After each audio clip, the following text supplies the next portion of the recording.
ओम नमः शिवाय। मैं हूं नीतू गुप्ता और आप सभी का हमारे चैनल नटखट काना में बहुत बहुत स्वागत है।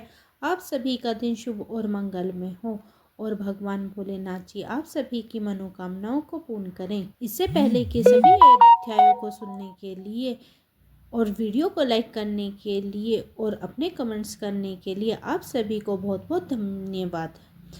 उम्मीद करती हूँ कि आने वाले चैत्र मास आप फागुन मास के महात्म्य की कथाओं की तरह चैत्र मास महात्म्य की कथाओं को भी अपना प्यार अवश्य देंगे। आइए अब सुनते हैं फागुन मास महात्म्य का अध्याय 25। श्री मार्कंडेय जी धर्मराज युधिष्ठिर को बहुत सारे तीर्थों के बारे में बताते हुए आगे कहते हैं, राजन, इसके बाद सर्वदेव वंदित गौरीखंड की यात्रा करें। वहाँ स्नान करके मनुष्य सब तीर्थों का फल पाता है तथा उसमें तिल और जल से तर्पण करने पर पितरों को अक्षय तृप्ति प्राप्त होती है। गौरी खंडेश्वर नामक मणि में लिंग जल के मध्यम भाग में स्थिर है। मनुष्य उसका दर्शन नहीं कर पाते। वहाँ देवता द्वारा पूजित होता है। वहाँ कुमेश्वर नामक शिवलिंग प्रतिष्ठित है। साथ ही भोग और मोक्ष प्रदान करने वाला मयूरेश्वर लिंग भी है। उसके माध्यम से मयूरगण स्वर्गलोक को प्राप्त हुए हैं। उनके पूजन से त्रियंक योगिनी की प्राप्ति नहीं होती। इसके बाद करमद्रा संगम में स्नान करने के लिए जाए। युधिष्ठिर उस तीर्थ में जिसने स्नान कर लिया है फिर इस संसार में जन्म नहीं लेता है। करमर्दन में स्नान करके करमदेश्वर लिंग का पूजन करना चाहिए। वहाँ पितरों का तर्पण करने से मनुष्य स्वर्ग को प्राप्त होता है। यह सुनकर धर्मराज युधिष्ठिर बोले, मुनि, राजाओं में श्रेष्ठ मानदाता तीनों लोकों में विख्यात है। मैं उनके बुद्धिमान राजा का चरित्र सुनना चाहता हूँ। तब मार्कंडेय जी ने कहा, महाभाग्य को वंश में एक युवान मृत समय तक संतानहीन ही रहे। तब उन्होंने अपना राज्य मंत्रियों के अधीन करके वन में प्रवेश किया और सशक्त विधि से अपनी मन को संयम करके फल मूल का भक्षण करते हुए भारी तपस्या की। एक दिन की बात है, वे राजा प्यास से विकल हो गए। उनका गला सूखने लगा। तब वे पानी के लिए आश्रम के भीतर गए। रात्रि का समय था। सब लोग सो गए थे। अतः उनके मांगने पर भी किसी ने उनकी बात नहीं सुनी। किसी शक्तिशाली ऋषि ने उन्हें राजा युवनास को पुत्र की प्राप्ति के लिए मंत्रों से अभिमंत्रित करके एक जलपूर्ण कलश स्थापित कर रखा था। प्यासे हुए राजा बड़े वेग से दौड़े और उसी जल को पीकर सो गए। प्यास से व्याकुल राजा उस शीतल जल को पीकर बहुत सुखी हुए। इसके बाद मुनियों को जब यह बात मालूम हुई तो उन्होंने कुपित होकर पूछा, किसने कलश का जल पिया है? तब राजा युवनास ने कहा कि महात्मा, यह काम तो मैंने ही किया है। तब महर्षि भार्गव ने कहा, राजन, यह जल तुम्हारे पुत्र होने के उद्देश्य से तपस्या से संचित किया एवं अभिमंत्रित करके रखा गया था।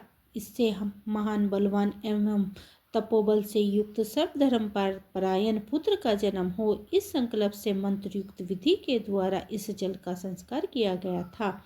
यह तुम्हारे लिए पीने योग्य नहीं था। आज तुम्हारे द्वारा जो कार्य हुआ है वह अवश्य ही प्रबंधक से प्रेरित है। महाराजा, इस जल को पीने से तुम गर्भवान हो जाओगे। इसके 100 वर्षों के बाद राजा युवनास की बाई को फाड़कर सूर्य के समान तेजस्वी पुत्र उत्पन्न हुआ तो भी राजा की मृत्यु नहीं हुई। उस समय महातेजस्वी इंद्र उस बालक को देखने के लिए आए। देवता पूछने लगे, देवराज, यह किसका दूध पिएगा? तब इंद्र ने बोली, यह मुझे ही पान करेगा। ऐसा कहकर उन्होंने बालक का मुंह में अपनी तर्जनी उंगली डाल दी। बालक बड़े हर्ष के साथ उस उंगली का अमृत रस पान पीने लगा। इसके बाद इंद्र ने उसका मानदाता यह नाम रख दिया। इस प्रकार बालक मानदाता 16 वर्ष तक इंद्र की तर्जनी पीकर बढ़ता रहा। उसे आयुर्वेदी आदि दिव्य शस्त्रों का ज्ञान केवल उसके चिंतन से हो गया। आज गर्भ नामक धनुष, सिंह और बाण और अभेदा कवच यह तत्काल उसके पास स्वयं ही उपस्थित हो गए। इंद्र ने समस्त देवताओं के साथ मानदाता का राज्याभिषेक किया। महाराजा मानदाता ने धर्म से संपूर्ण लोकों को उसी प्रकार व्यक्त कर लिया जैसे भगवान विष्णु ने अपने 3 पगों से त्रिलोकी को नाप लिया था।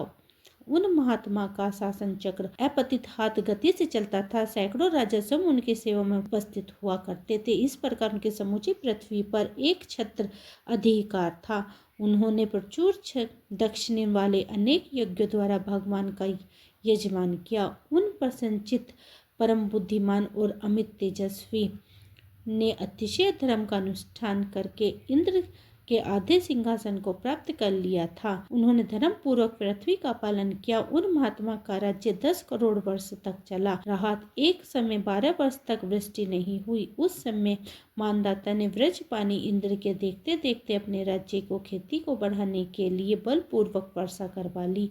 वहाँ महाराजा मानदाता का यह देव स्थान है। उन्हीं के पुण्यात्मा देश में अमरकंटक पर्वत देखा जाता है। उन्होंने अमरकंटक पर ओमकारेश्वर शिव के आगे 100 यज्ञों का अनुष्ठान करके इस प्रकार स्तुति की, जगत की उत्पत्ति करने वाले परमेश्वर, आप ही कालगति के प्रवक्ता हो। आप ही संसार स्वरूप और संसार का संहार करने वाले हो।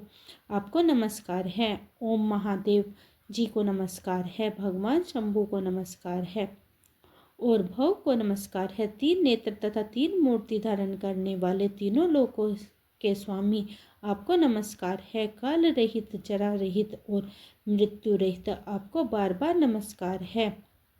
जो लोग प्रतिदिन आदिदेव भगवान ओमकारेश्वर का ध्यान करते हैं, उनकी इस संसार समुद्र में पुनर्वृत्ति नहीं होती है। महादेव जी ने यह स्तुति सुनकर राजा मानदाता ने कहा, सुब्रत, तुम कोई वर मांगो। तब मानदाता ने कहा, देवेश्वर, वेद्यो नामक से प्रसिद्ध यह शैल राज्य मानदाता नाम धारण करे और आपके प्रसाद से देव स्थान बन जाए। यहाँ जो मनुष्य दान, तप, पूजा तथा प्राण विसर्जन करे, वे शिवधाम के निवासी हो। मानदाते का यह वचन सुनकर महादेव जी बोले, हे नृपश्रेष्ठ, मेरे प्रसाद से यह सब कुछ होगा। इस प्रकार वरदान पाकर महाराज मानदाता अपनी पुरी को लौट गए। युधिष्ठिर, यह सब मानदाता के उत्तम चरित्र तुम्हें बताया गया है। इस तीर्थ के माध्यम से मानदाता आदि नरेश संपूर्ण मनवांछित कामनाओं प्राप्त करके भगवान विष्णु के धाम में विहार करते हैं। श्री मार्कंडेय जी कहते हैं, सतयुग में बलि नाम से प्रसिद्ध एक श्रेष्ठ दैत्य हुआ। उसके महापराक्रमी पुत्र का नाम बानासुर था। वह अपने शस्त्र भुजाओं के कारण विख्यात था। उसके 100 दिव्य वर्षों तक महादेव जी की आराधना की। उसके संतुष्ट होकर महादेव जी ने कहा, वस्तु कोई श्रेष्ठ वर मांग ले। तब बानासुर बोला, प्रभु, मेरा नगर दिव्य एवं संपूर्ण देवताओं के लिए अजय हो।